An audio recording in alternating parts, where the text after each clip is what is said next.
जब सारे कर्म ईश्वर करते हैं तो पाप और पुण्य जीव के क्यों होते हैं? ऐसे विचार सभी के मन में जरूर आते होंगे, है ना?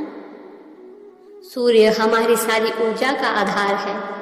आश्चर्य की बात यह है कि सूर्य पापी, दुष्ट, कुरूप, शुभ, अनुपयोगी को समान शक्ति देते हैं जितनी शुभ और कल्याणकारी को। सूर्य परमात्मा की प्रकृति का ही एक अंग है। ऐसे ही परमात्मा करते होंगे जैसा सूर्य करते हैं। वह अच्छे के साथ साथ बुरे का भी समर्थक है, तभी तो बुराई का अस्तित्व होता है। जब भगवान अच्छे में है फिर बुरे में भी है। शास्त्र ही कहता है कि ईश्वर सर्वत्र है, फिर हम बुरे की परवाह क्यों करें? सच तो ये है कि हमने पाप और पुण्य की अपनी अपनी परिभाषाएं बना ली है।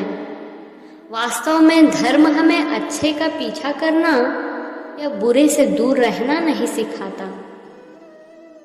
धर्म हमें पाप और पुण्य में अंतर भी नहीं बताता। इसे समझने के लिए हमें जन्म और मृत्यु को समझना बहुत आवश्यक है।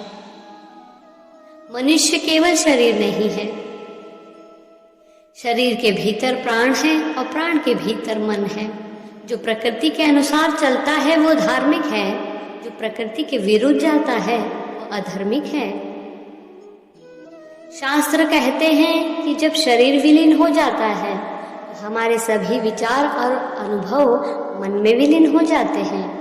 मन प्राण में विलीन हो जाता है और प्राण आत्मा से जुड़ जाती है। मन, प्राण और आत्मा आगे की यात्रा के लिए निकलते हैं।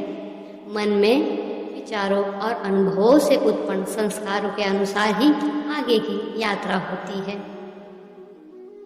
पर सवाल ये है कि क्या अच्छा है क्या बुरा, इसका निर्धारण कैसे किया जाए?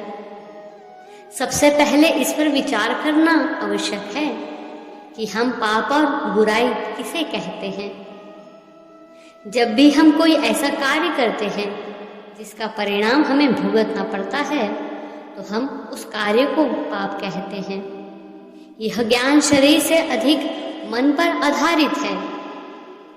शरीर के साथ जो भी कार्य किया जाता है, यदि यह शुद्ध, प्रेममय और शांत मन की स्थिति में किया जाता है तो यह पुण्य है, और यदि यह मन की नकारात्मक स्थिति के तहत किया जाता है तो चाहे जितना अच्छा लगे यह पाप है। पर सच तो यह है, सृष्टि में तो केवल कर्म है, ना ही पाप है, ना ही पुण्य, ना बुराई है, ना अच्छाई। यह सब परिभाषाएं मनुष्य का निर्माण है। ईश्वर के बारे में बात करें, ब्रह्मा को परम नियम भी कहा जाता है। परम नियम के तहत मनुष्य यह चुनने के लिए स्वतंत्र है कि कौन सा कर्म करना है, पाप या पुण्य, अच्छा या बुरा, लेकिन फल का चुनाव मनुष्य के हाथ में नहीं है। परम नियम से ही कर्म योग की उत्पत्ति है। इसी परम नियम को भगवान श्री कृष्ण अर्जुन को समझाते हैं, अर्थात तेरा करने में ही अधिकार है, उसके फल में कभी नहीं। इसलिए तू फल की दृष्टि से कर्म मत कर, और ना ही ऐसा सोच कि फल की आशा के बिना कर्म क्यों करूं। अब इसे ध्यान से समझने की कोशिश करें। सब कुछ ईश्वर की इच्छा है कहने से हम नकारात्मक मन से किए गए कर्म के फल से नहीं बचेंगे। ऐसा इसलिए कहा जाता है क्योंकि जो हो रहा है वो किसी पुराने कर्म का परिणाम है, और परिणाम अंतिम नियम निर्धारित करता है। इसलिए जो कुछ हुआ उसकी इच्छा से हुआ परिणाम के रूप में, लेकिन उस समय जो करता है उसकी मनोदशा क्या है, उसकी सारी जिम्मेदारी स्वयं मनुष्य द्वारा निर्धारित की जाती है, और उसी के अनुसार भविष्य में फल प्राप्त होगा। मनुष्य अपनी मनोदशा का श्रेय ईश्वर को नहीं दे सकता। सब कुछ भगवान की इच्छा के अनुसार होता है। आज आजकल लोग अक्सर अपने कर्मों के फल भुगतने से डर से ऐसा कहते हैं। जो भी ऐसा कह रहा है अक्सर अंदर ही अंदर डरा हुआ रहता है। वह जानता है कि उसने कुछ ऐसा कार्य किया है जिनके परिणाम कष्टदायक हो सकते हैं। डर सताता है और भय से मुक्त होने का उपाय बहुत सरल है। कह दो सब कुछ ईश्वर की इच्छा से हुआ है, लेकिन परम नियम से कोई नहीं बचता। कर्म है, फल है। ज्ञानवश इस कथन का अर्थ समझे बिना ही हम सब कुछ ईश्वर पर छोड़कर करते चले जाते हैं।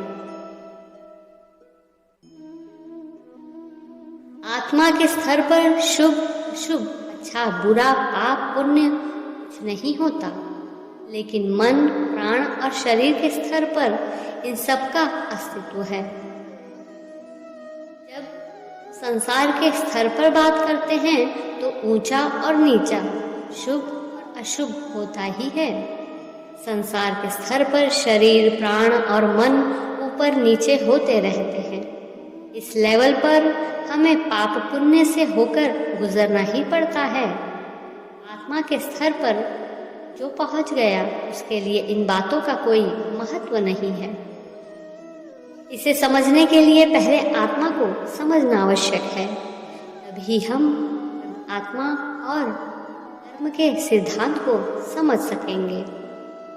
इस ब्रह्मांड में मुख्य रूप से दो तत्व हैं। जीव का अर्थ है आत्मा और निर्जीव जो कुछ भी हमारी आत्मा इंद्रियों के माध्यम से देख जान सकती है। हम और अन्य सभी प्राणी, यह सजीव और जीव का मिलन है। वह आत्मा जिसका कोई रूप, रंग या आकार नहीं है, और निर्जीव का रूप, रंग या आकार है। वह गुण जो आत्मा में है और निर्जीव में नहीं है। वैसे तो आत्मा में कई गुण हैं, लेकिन मुख्य गुण ज्ञान यानी जानना, देखना और चेतना है। आत्मा ना तो स्वयं करती है ना भोगती है, लेकिन शरीर से करवाती है और शरीर ही भोगता है। कर्म करने और भोगने से कर्म बंधन होता है। भौतिक क्रियाएं बहुत सूक्ष्म होती है जो हमारी भावनाओं के कारण आत्मा से भी होती है। उठने पर अच्छे या बुरे परिणाम देती है।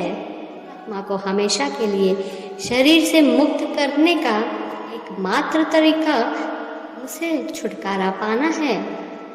कर्मों से छुटकारा पाने के कई तरीके हैं, लेकिन मुख्य है ज्ञान, दान, तपस्या और ध्यान। जब आत्मा कर्म से मुक्त हो जाती है तो वह परम आत्मा हो जाती है, जो देखती है और जानती है, पर करता भोगता नहीं है। सो ईश्वर ना करता है ना ही भोगता है, केवल देखते हैं और जानते हैं, अर्थात सर्वज्ञाता है। ईश्वर की इच्छा से कुछ नहीं होता। जीव कर्म के बंधन से करता है और भोगता है।